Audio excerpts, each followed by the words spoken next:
स्थायी निवास का अधिकार मिल सकता है। ये घोषणा ऐसे समय पर आई है जब यूरोप की अर्थव्यवस्था भारी दबाव में है और जर्मनी को अपनी गिरती हुई जनशक्ति और स्किल्ड लेबर की कमी पूरी करने के लिए भारत जैसे देशों की ओर देखना पड़ रहा है। असल में ये भारत की ताकत है जिसने जर्मनी को झुकने पर मजबूर किया है। भारत के युवा अब सिर्फ सस्ते श्रमिक नहीं माने जाते, बल्कि वैश्विक कंपनियों और यूरोपीय बाजार के लिए रीढ़ की हड्डी साबित हो रहे हैं। जर्मनी जानता है कि भारतीय इंजीनियर, डॉक्टर, वैज्ञानिक और प्रोफेशनल्स उसकी आर्थिक मशीन को दोबारा गति देने में सक्षम है। इसलिए उसने अपनी कठोर इमिग्रेशन नीतियों को तोड़ते हुए भारतीयों के लिए स्थायी निवास का रास्ता खोला है।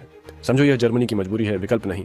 दूसरी ओर हिंद महासागर से लेकर प्रशांत महासागर तक भारत की बढ़ती शक्ति ने अमेरिका को भी बेचैन कर दिया है। $4 अरब की PATI डिफेंस डील पर बातचीत फिर से शुरू हो रही है और अमेरिकी अधिकारी भारत आने वाले हैं। अमेरिका इस समझौते को अपनी आर्थिक और सामरिक जीत मानना चाहता है, लेकिन हकीकत यह है कि वॉशिंगटन भारत की सहमति के बिना कुछ भी हासिल नहीं कर सकता। भारत अब केवल ग्राहक नहीं, बल्कि खेल का असली निर्णायक बन चुका है। भारत पहले ही दर्जनों PATI एयरक्राफ्ट खरीद चुका है और इन्हें तमिलनाडु के अड्डों पर तैनात कर हिंद महासागर पर अपनी पैनी नजर रख रहा है। अमेरिका इस क्षेत्र में चीन के बढ़ते दखल से डरता है और चाहता है कि भारत उसके साथ कदम से कदम मिलाकर चले। लेकिन असल में भारत की अपनी रणनीति है और हर बार की तरह नई डील में भी शर्तें भारत ही तय करेगा। जर्मनी की स्थिति और भी नाजुक है। वहां की उम्रदराज आबादी और घटती जन्मदर ने सरकार को मजबूर कर दिया है कि वह भारत जैसे देशों के युवाओं को आकर्षित करे। यही वजह है कि उसने अब स्थायी निवास देने की प्रक्रिया आसान बना दी है। भारतीयों को न सिर्फ नौकरी करने का, बल्कि कारोबार खड़ा करने का भी अधिकार मिलेगा। यानी भारत के नागरिक जर्मनी की अर्थव्यवस्था को थामने वाले असली सहारा बनेंगे। अमेरिका में राष्ट्रपति डोनाल्ड ट्रंप ने भले ही भारत के निर्यात पर टैरिफ लगाए हों, लेकिन जमीनी सच्चाई यह है कि उन्हीं के रक्षा अधिकारी अब भारत आकर सौदे को पटरी पर लाने की कोशिश कर रहे हैं। ये साफ दिखाता है कि अमेरिका की ताकत अब अकेले काम नहीं कर सकती। भारत को साथ लिए बिना वॉशिंगटन का कोई भी एजेंडा अधूरा रह जाएगा। भारत ने रूस से हथियार खरीद पर निर्भरता घटाई है और अब अपने विकल्पों का दायरा बढ़ाया है। यही कारण है कि 2009 में जहां 76% रक्षा आयात रूस से आता था, वहीं अब यह घटकर सिर्फ 36% रह गया है। इसका सीधा संदेश यह है कि भारत अब किसी एक देश पर निर्भर नहीं है। अमेरिका इस स्थिति को समझता है और मजबूर है कि वह भारत अच्छा पैसा कमाओ, अच्छा घर वाले को खिलाओ, अल्हम्दुलिल्लाह आप भी खुश, घर वाले भी खुश। मगर यहाँ पे आने के बाद मेरे भाई, कभी भी किसी का चमचा मत बनो। चमचा बनोगे तो आपका भी नुकसान है, आपके साथ का जितने बंदे उनका भी नुकसान है। तो चमचा मत बनो। तो दो चीज को अपना छोड़ के आओ। 2, 3, 4, 5 चीज ऐसे हैं जो आपको इंडिया में ही छोड़ना पड़ेगा। आप कितने बड़े तुर्रुम खां हैं, कितने बड़े बाप के बेटे हैं, कितना बड़ा दबंग है, वो आपको इंडिया में क्या होता है आइए देखते हैं। इस पत्ते को हम जैसे इसमें कनेक्ट करते हैं तो आप देख सकते हो इसमें अपने आप ही ये ऑप्शन खुल जाएगा। डिस्प्ले का ऑप्शन होता है जो कि अपने आप ही खुल जाता है। देख सकते हो अपने आप ही खुल जाता है। थोड़ा टाइम लेता है ये अपने आप ही कनेक्ट होते ही। यहाँ पे स्क्रीन का अगर पत्ता लगाया तो स्क्रीन का खुल जाएगा, और अगर हम बैटरी का लगाते हैं देख सकते हो अपने आप ही बैटरी का फंक्शन खुल गया। यहाँ से अगर आपको हेल्थ वगैरह चेंज करना है तो आप इस वाले बटन को दबा के यहाँ से आप हेल्थ बढ़ा सकते हो। डाटा वगैरह आपको अगर रीड करना है तो आप यहाँ से रीड और राइट फंक्शन को यूज कर सकते हो, तो आपका डाटा वगैरह आपका रीड हो जाएगा, बैटरी का राइट डाटा। इसी तरीके से मैं डिस्प्ले की टच का एक बार मैं फंक्शन आपको बताता हूँ। जैसे इस पत्ते को मैंने लगाया और अगर टच में कोई एरर आता है तो हमें, जैसे ये फोल्डर है, इस फोल्डर में जो टच है, टच को मैं यहाँ पे कनेक्ट करता हूँ और कनेक्ट करने को जैसे कनेक्ट करूंगा तो यहाँ पे लिखा हुआ आ जाएगा कनेक्टेड।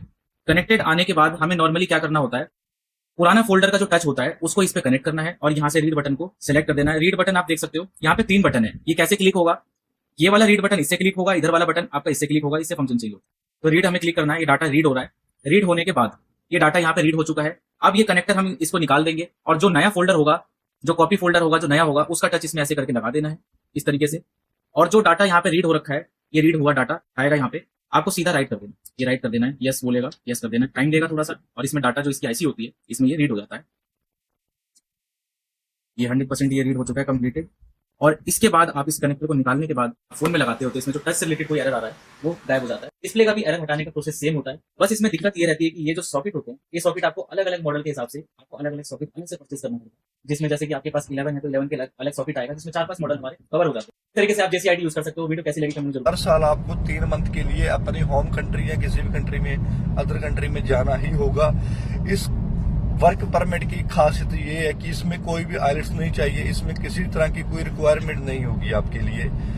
मोर जानकारी के लिए हम डिस्क्रिप्शन में आपको डिटेल डाल देंगे, न्यूजीलैंड की वेबसाइट डाल देंगे, जहां से जाके आप खुद भी अप्लाई कर सकते हो और अच्छे से ਤਾਂ ਜੀ ਬਲਾ ਬਲਾ ਕਰ ਲਈ ਆ ਦੇਖੋ ਬਲਾ ਬਲਾ ਕਰ ਪੰਜਾਬ ਦੇ ਵਿੱਚ ਨਾ ਟੈਕਸੀ ਵਾਲੇ ਜਿਹੜੇ ਨੇ ਨਾ ਉਹ ਪ੍ਰਾਈਵੇਟ ਕਾਰ ਵਾਲਿਆਂ ਨੂੰ ਰੋਕੀ ਜਾਂਦੇ ਆ, ਜਿਹੜੇ ਬਲਾ ਕਾਰ ਐਪ ਡਾਊਨਲੋਡ ਕਰਕੇ ਪੈਸੇਂਜਰ ਨੂੰ ਬਿਠਾ ਕੇ ਇਹ ਸੋਚਦੇ ਆ ਵੀ ਮੈਂ ਕਿਤੇ ਕੰਮ ਆਇਆ ਸੀ, ਮੰਨ ਲਓ ਲੁਧਿਆਣੇ ਤੋਂ ਚੰਡੀਗੜ੍ਹ ਗਿਆ ਸੀ ਤੇ ਚੰਡੀਗੜ੍ਹ ਤੋਂ ਵਾਪਸੀ ਜਾਣਾ ਤਾਂ ਮੇਰਾ ਤੇਲ ਹੀ ਪੂਰਾ ਹੋ ਜਾਵੇ। ਪਰ ਇੱਕ ਗੱਲ ਯਾਦ ਰੱਖਿਓ, ਆ ਟੈਕਸੀ ਵਾਲਿਆਂ ਨੂੰ ਕੋਈ ਲੋੜ ਨਹੀਂ ਰੋਕਣ ਵਾਲਿਆਂ ਦੀ, ਚੜ੍ਹਨ ਵਾਲੇ ਤੇ ਚੜਾਉਣ ਵਾਲੇ ਪ੍ਰਾਈਵੇਟ ਕਾਰਾਂ 'ਚ ਯਾਦ ਰੱਖਿਓ ਤੁਹਾਡੀ ਇੰਸ਼ੋਰੈਂਸ ਕੰਪਨੀ ਨੇ ਤੁਹਾਨੂੰ ਕਦੀ ਕਵਰ ਨਹੀਂ ਕਰਨਾ। ਰੱਬ ਨਾ ਕਰੇ ਕੋਈ ਐਕਸੀਡੈਂਟ ਹੋ ਗਿਆ, ਨਾ ਪੈਸੇਂਜਰ ਨੂੰ, ਨਾ ਡਰਾਈਵਰ ਨੂੰ, ਨਾ ਕੰਡਕਟਰ ਨੂੰ, ਕਿਸੇ ਨੇ ਕਵਰ ਨਹੀਂ ਕਰਨਾ। ਤਾਂ ਤੁਹਾਡਾ ਇਹ 4 ਪੈਸਾ ਬਣਾਇਆ ਹੋਇਆ ਬਾਅਦ 'ਚੋਂ ਔਖਾ ਕਰੂਗਾ। ਸੋ ਜੇ ਤੁਸੀਂ ਪ੍ਰਾਈਵੇਟ ਕਾਰ ਨੂੰ ਆਪਦੀ ਨੂੰ ਸੋਚਦੇ ਹੋ ਵੀ ਮੈਂ ਵਾਪਸੀ ਤੇ ਮੇਰਾ ਆਣਾ ਜਾਣਾ ਦੂਜੀ ਸਟੇਟ 'ਚ ਰਹਿੰਦਾ, ਸਿਟੀ 'ਚ ਰਹਿੰਦਾ, ਤਾਂ ਆਪਦੀ इंश्योरेंस ਨੂੰ मैंडेट कराओ, परमिट लो।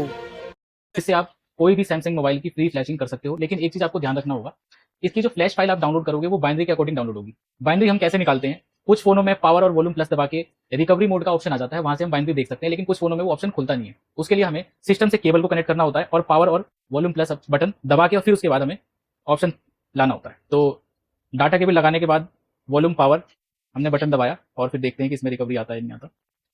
देख सकते हो रिकवरी आ चुका है। इसमें यहाँ पे देख सकते हो आगे ना, ये देख सकते हो यहाँ पे M215G ये इसका मॉडल हो जाता है और इधर से 4 डिजिट छोड़ करके ये S5 है, ये इसकी बाइनरी हो जाती है। इस बाइनरी को नोट करके और फिर हमें इसकी फ्लैश फाइल डाउनलोड करनी होती है। टूल हम यूज करने वाले हैं SAMFW का, जो कि यूनिवर्सल टूल होगा। तो मैं ओपन करता हूँ, इस तरीके से टूल खुल जाएगा। इसकी फ्लैशिंग करने के लिए ये जो चारों फाइलें हैं, इन चारों फाइलों को हमें ऐड करना होगा। तो यहाँ से ओपन करेंगे, BL की फाइल हमें लेना है, उसके बाद AP की फाइल हम लोड करेंगे, उसके बाद TP की फाइल हम लोड करेंगे। इस तरीके से जो जो फाइल हम लोड करते जाएंगे यहाँ पे टिक होता जाएगा। और CSC की फाइल लोड होने के बाद यहाँ पे लिखा हुआ है फ्लैश इसको जब भी करना है जब ये हमारा फोन डाउनलोडिंग मोड पे आ जाएगा। इसकी फ्लैशिंग डाउनलोडिंग मोड पे होती है। तो डाउनलोडिंग मोड कैसे आएगा, वॉल्यूम प्लस माइनस हमें एक साथ दबाना है और इसमें USB केबल कनेक्ट कर देना है। तो इस तरीके से अभी आ जाएगा डाउनलोडिंग मोड। देख सकते हो ये ग्रीन स्क्रीन आ गया। वॉल्यूम प्लस दबाने के लिए बोल रहा है, तो वॉल्यूम प्लस दबाते ही ये हमारा डाउनलोडिंग मोड आ जाएगा। देख सकते हो यहाँ पे पोर्ट भी हमारा कनेक्ट हो चुका है। फ्लैश पे अब हम क्लिक कर देंगे और ये देख सकते हो यहाँ पे फ्लैश यहाँ पे चलने लग गया। और ये फोन में भी आप देख सकते हो यहाँ पे इसकी लाइनिंग जो है वो आगे बढ़ने लग गई है प्रोसेस। थोड़ी देर में ये फोन फ्लैश हो जाएगा, तो वेट कर लेते हैं। तो देख सकते हो दोस्तों ये कंप्लीटली फ्लैश हो चुका है। सैमसंग का लोगो इसमें आ चुका है। अभी थोड़ी देर में फोन हमारा कंप्लीट ऑन हो जाएगा। इसको हम चार्जिंग पे लगा के छोड़ देते हैं।